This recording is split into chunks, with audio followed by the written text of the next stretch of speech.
মানিকগঞ্জের একজন মোস্তফা আল্লাহর ওলি। এই ঘটনা দিয়ে আমি আপনাদেরকে ছোট একটা ইনফরমেশন দিতে চাই।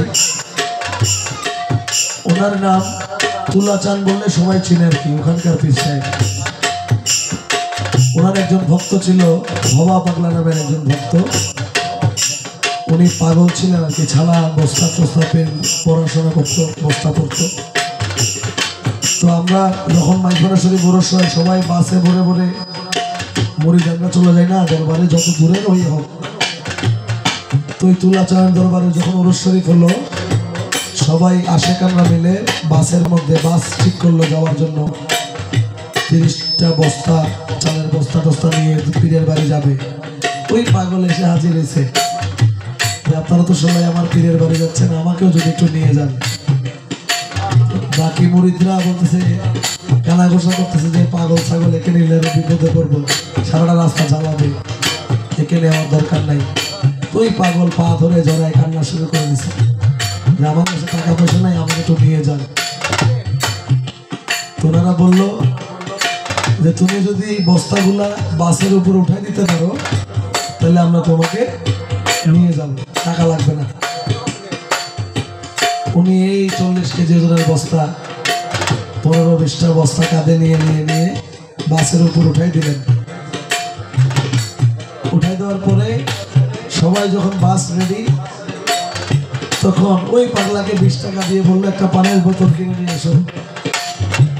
ওদিকে পানির বোতল কিনতে গেছে, ওদিকে ওনারা বাস ছেড়ে দিয়ে ওকে ফেলে পীরের বাড়ি চলে।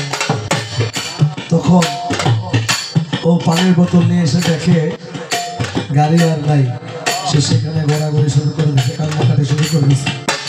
আমার পীর ভাইয়ের আমার সাথে এরকম আচরণটা করাটা ঠিক হয় না। যাক, আমাকে যখন নেয় নাই, আমি আজকে পায়ে হেঁটে চলে যাব। ওনার ওখান থেকে 110 কিলোমিটার রাস্তা, উনি পায়ে হেঁটে রওনা দিচ্ছে। ওরা তো আরো অনেক আগে গিয়ে পৌঁছায় গেছে। ওনাদের পীর সাহেবের সামনে যখন বস্তাগুলো নামায়ে ভক্তরা দিল, পীর সাহেব বলে ভবা পাগলা কোথায়? তো মুরিদরা বলতেছে তোর সাথে তো দেখা হয় নাই, বলতে পারি না কোথায়। মিথ্যা কথা বলতেছে পীরকে। পীরে বলে এই চালের বস্তাগুলো থেকে আমার ভবা পাগলার গন্ধ আসতেছে, উনি কোথায়? এরকম বলতে বলতে মাগরিবের পরে এসে ভবা পাগলা পৌঁছাইল। পীর সাহেব কিন্তু ওই মাটিতেই বসা, আর বাসায় ঢুকে নাই। ভবা পাগলা যখন গেট দিয়ে ঢুকে, উনি দৌড়ায় গিয়ে ভবা পাগলাকে জড়ায় ধরছে। ভবা পাগলা বাবা কান্নাকাটি শুরু করে দিচ্ছে যে বাবা আমি অনেক কষ্ট করে আসছি। পায়ে যখন ভক্তি দিতে গেল, দেখে পীরের পায়ের নিচ দিয়ে ফেটে রক্ত পড়তেছে, যতটুকু হাঁটতে যতটুকু রক্তে ভরে যাচ্ছে। জিজ্ঞেস করুন বাবা আপনার পায়ে কি হয়েছে? 110 কিলোমিটার পর তুমি পাড়ি দাও নাই, আমি পাড়ি দিচ্ছি। সবার চাইতে গোপন যার সাথে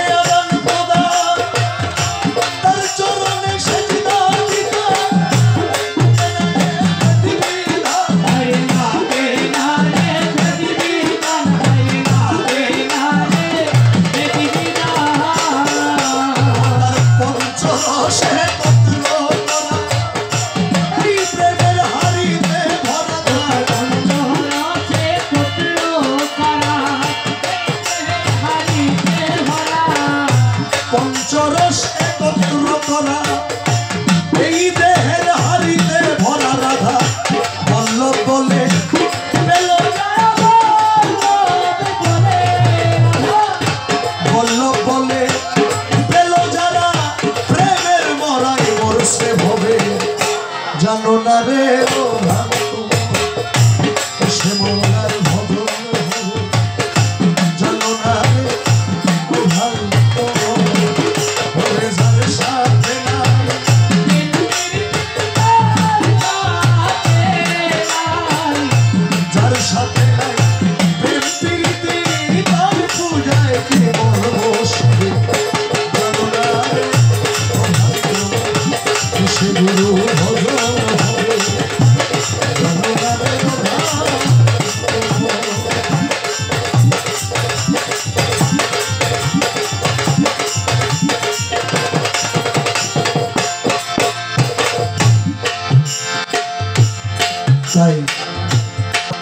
সোহাগে কাছে নিও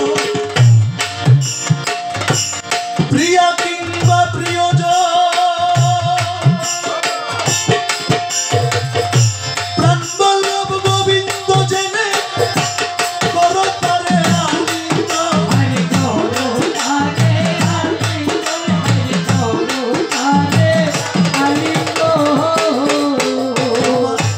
মুখে যাই মিঠা লাগে সপে দিও গুরুর ভোগে তোমার মুখে যাহা মিঠা লাগে সপে দিও গুরুর ভোগে মুখে যাহা মিঠা লাগে সপে দিও গুরুর ভোগে পেরেছিলেন আমাদের আপনাদের বোয়ালখালী রত্ন রমেশপতি মাইজবাড়ি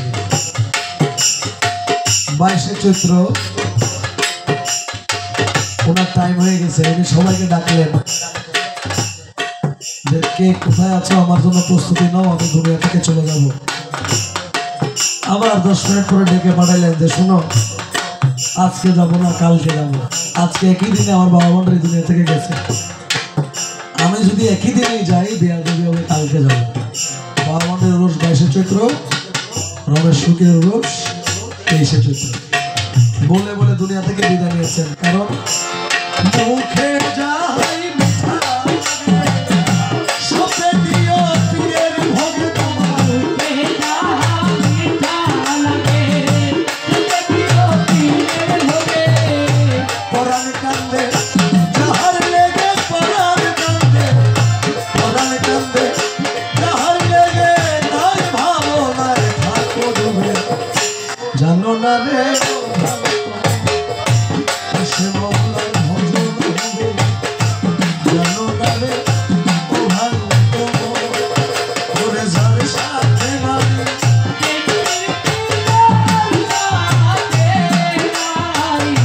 যার সাথে নাই প্রেম প্রীতি তার পূজায় কি মন বসবে জানো না রে ওহান সে গুরু ভজন হবে জানো না রে ওহান সে মুর্শিদের ভজন